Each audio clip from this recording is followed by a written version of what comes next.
start. Where did you meet Martin Luther King? Well, I was in college, and he was in college. I went to Spelman College, and he went to Morehouse College. He was a freshman when I was a freshman, and we graduated the same year, and his sister was in my class, and we all graduated at the same time. That's good. What do you remember most about him? Well, two things.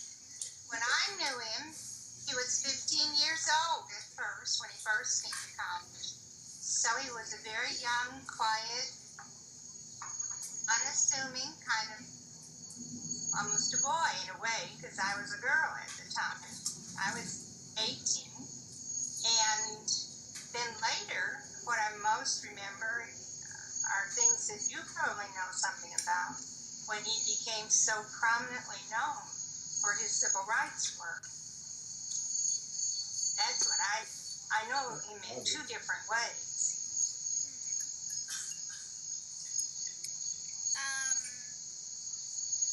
What was he like when he wasn't out doing his civil rights marching?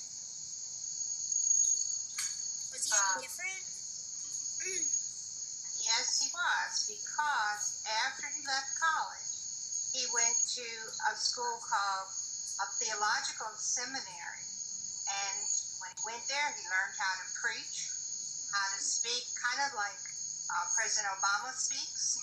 You know how wonderfully he speaks? Well, he learned to be able to talk to people, large crowds of people, and make them understand what he was talking about. Then he went to Boston University and got a PhD in the same, and he learned a lot about the nonviolence movement. You know what that means? Well, yeah. When they did those marches, they didn't fight back, no matter how angry they got, and that was the nonviolent movement. And he learned about Gandhi. Have you heard about Gandhi in India? No. Okay. And then he was a great organizer. He got people to meet and sing and go into public and take chances in order to change the laws, like where they had drinking fountains that you couldn't drink out of, restaurants where you couldn't eat, buses where you couldn't sit on the bus and put things in the right place. And he got all that changed. Did he ever really doubt his dream? Yes, he did. Now, you have a grandfather who also knew Martin Luther King, but later, Martin Luther King came to Chicago, and he stayed in Chicago for a couple of months. And your grandfather, John, was working for the Urban League, and every morning he met with other people in his office and with Martin Luther King and people that were with him, and they planned their activities for the day. And one time, if you ask your grandfather about it, he'll remember. Someone asked Martin Luther King, what should they do next? And your grandfather said that it was really quiet, and everybody was waiting for him to tell them what they should do next. And Martin Luther King said, God's not telling me what to do next.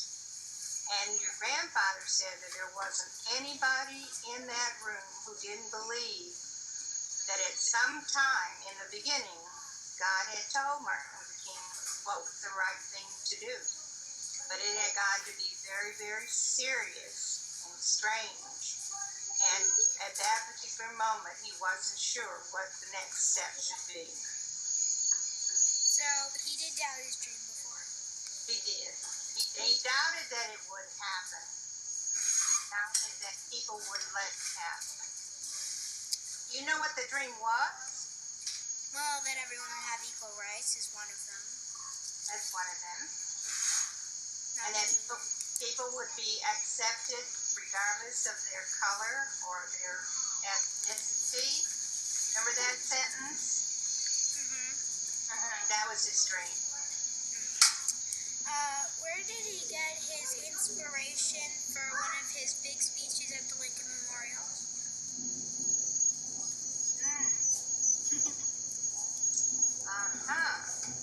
I think you stumped Grandma.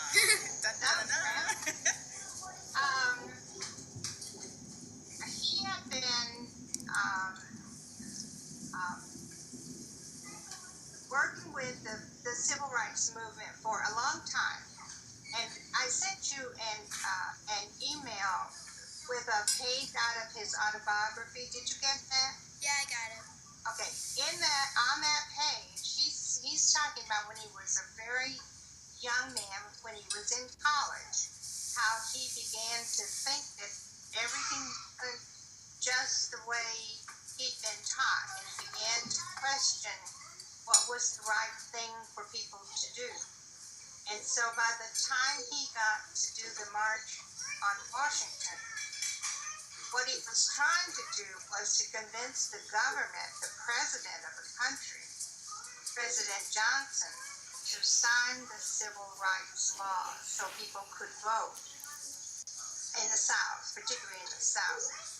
And that was what he was trying to say in a very nice, memorable way.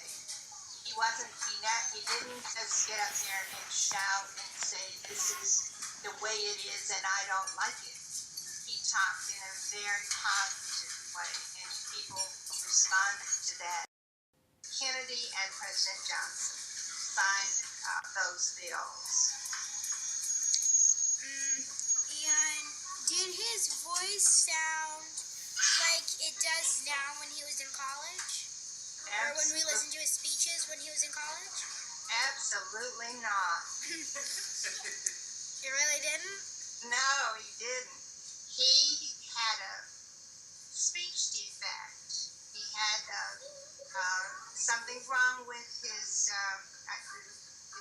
mouth, and he didn't speak very much because he was thinking of it in the way he'd like it to. When he went to that school to be a preacher after he finished college, he learned to project his voice. You know how, when you listen to him, how slowly he spoke? His words, each word came out framed separately, and that's how he learned to speak over his speech. Okay. So let me tell you one more thing about that. Yeah? When he was at college, the president of Morehouse College was a man named Benjamin Mays, M-A-Y-S. Dr. Mays, now making some noise back here. Dr. Mays was considered an orator. He spoke, put three people together. You have Dr. Mays as an orator. You have Martin Luther King as an orator. And you have President Obama as an orator. Okay. Now, did you talk about, when you talked with him, did you talk about segregation a lot, or did you not? I didn't. I just realized that when I sent you that page out of the book, that he and I were in several organizations together. We were in a group that met every month, and some of the people in the group were from the black colleges, and some were from the white colleges, because they were separate at that time.